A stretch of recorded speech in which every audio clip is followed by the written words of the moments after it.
Now, what I want to talk about now, having given you that little snapshot of history, and I could mention a lot more about that, because there are some great historical figures who have been involved in the UFO project, or the UFO debate in Britain. And some of the great Second World War names that you may know. Lord Dowding, Earl Mountbatten, Winston Churchill himself, R.V. Jones. And I've often said that really a skeptic versus believer debate raged at the heart of the British establishment through much of the 50s and into the 60s on the UFO issue. And I think it's always been the case. One can look actually at the history of the American government's UFO projects, and one can see those same divisions. One can see those same splits in belief systems.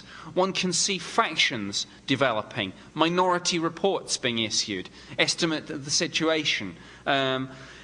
One faction very much suggesting that there might be something even extraterrestrial to this, a skeptical faction coming in. One can look at the different heads of Blue Book, and one can look at very different personalities that have been involved over the years. And of course the whole political situation with the termination of Blue Book and the Condon Report. One can see the same infighting and factionalism perhaps in America, as has been the case in Britain, and as I suspect, though have no direct knowledge, is the case in any any country that has run any sort of official UFO project. People are people.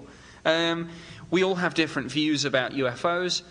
We all approach our work in fundamentally different ways, so it doesn't surprise me that within government and within the military and within intelligence, one doesn't really find a single view on this issue. One finds, as one would find within ufology, or as one would find out in the wider public, one finds a whole range of views. So, again, I'm not going to go too much into all that factionalism and infighting, but again, those of you who would like to check out that story and go to some further resources on that, both at the Ministry of Defence's website, mod.uk, in their Freedom of Information portal, and also at my own website, nickpope.net, I've written an article called Official History, in which I set out in much greater detail than I'm going into this evening the inception of our UFO projects and this political infighting that really bedeviled the early years. So that essay is called Official History for those of you that are interested in it. The MOD's policy on UFOs, I mean, what is it? In a nutshell, the MOD's policy is that UFO sightings are looked at only to ascertain whether anything seen and reported represents a threat to the defence of the United Kingdom, or whether anything that was seen might offer evidence of something judged to be of defence significance. And I think those broad terms of reference, one can see echoes of Project Blue Book, and I suspect just about every other government program there. There's no corporate belief in Martians, but there is a corporate belief in Russians. So the idea of, again, looking in the Cold War particularly, with a very close eye at what's going on in your airspace, is an integral part of what our Air Force does, and it's an integral part of our national security.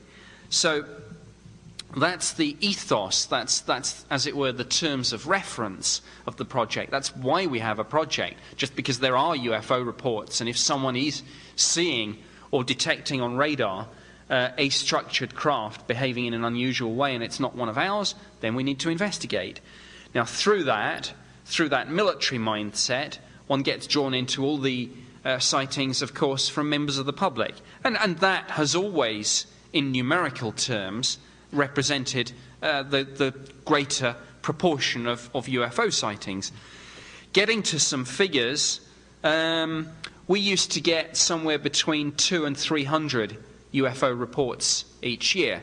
I think the highest year, it peaked at about 750 in 1977, I think. And yes, I know that's when Close Encounters of the Third Kind came out. One could have a whole debate about the relationship between figures of UFOs reported and you know, what was going on at the time, whether it was a particular movie that made people think about the issue more, or whether it was maybe a documentary or a series of documentaries that created a receptive environment, made people more likely to report what they'd seen. And on that point, it's interesting, because I think, as I say, receiving 200 or 300 reports each year, which is certainly what the figures were during my tour of duty, it was soon clear to me that that was just the tip of the iceberg. Most people who saw a UFO didn't report to the Ministry of Defence, either because they didn't know we had a UFO project. I mean, we weren't exactly a secret, but we weren't exactly in the phone book either. So we were unlikely to be their first port of call, and some people, of course, probably thought that, well, these are the evil people who are covering the whole thing up, so there's no point reporting to them. They probably know all about it anyway. A lot of people might report to a civilian UFO group, like MUFON or like the British UFO Research Association in the UK. Some people might report to their local media. And of course, and I've seen this at various UFO conferences where it's tested by a show of hands, many people who see UFOs don't report them at all, either because they don't know who to contact across the whole range, or because they're afraid of ridicule. So I knew that those 200 or 300 sightings were just the tip of the iceberg.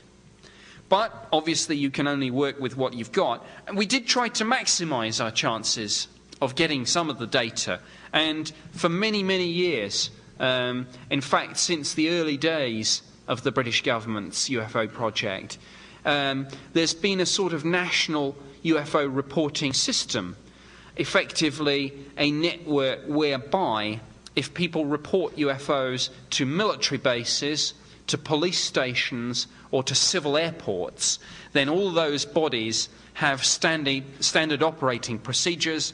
They are mandated to record details of any sighting reported to them and then send those details to us on a form, which is surprisingly familiar and similar, rather, to the old Project Blue Book form, as you would expect. I mean, clearly there are synergies between the different projects operated by various governments all around the world. And of course, there's a set format for investigating UFO sightings, and I'll get on to what we actually did in a minute. But of course, you're all after the same sorts of information, and I suspect, actually, that the MUFON UFO sighting report form is not too dissimilar from the British government's one in a way. We're all after the time and date of the sighting, after all. What direction of the sky it was seen in, what other bright objects might have been visible at the time, what the meteorological conditions were, estimates of heights, speeds, angles of elevation, sound, smells, etc., etc. So that's effectively the mechanism for getting these reports into a standardized format, and then once that's done, the investigation can commence. And the investigation, well, I've been billed sometimes as the real Fox Mulder, running the real X-Files. But I'm sorry to have to disappoint you all. I did not spend 3 years of my life running around dark warehouses with a torch. And even more sadly, I didn't spend 3 years with Scully either.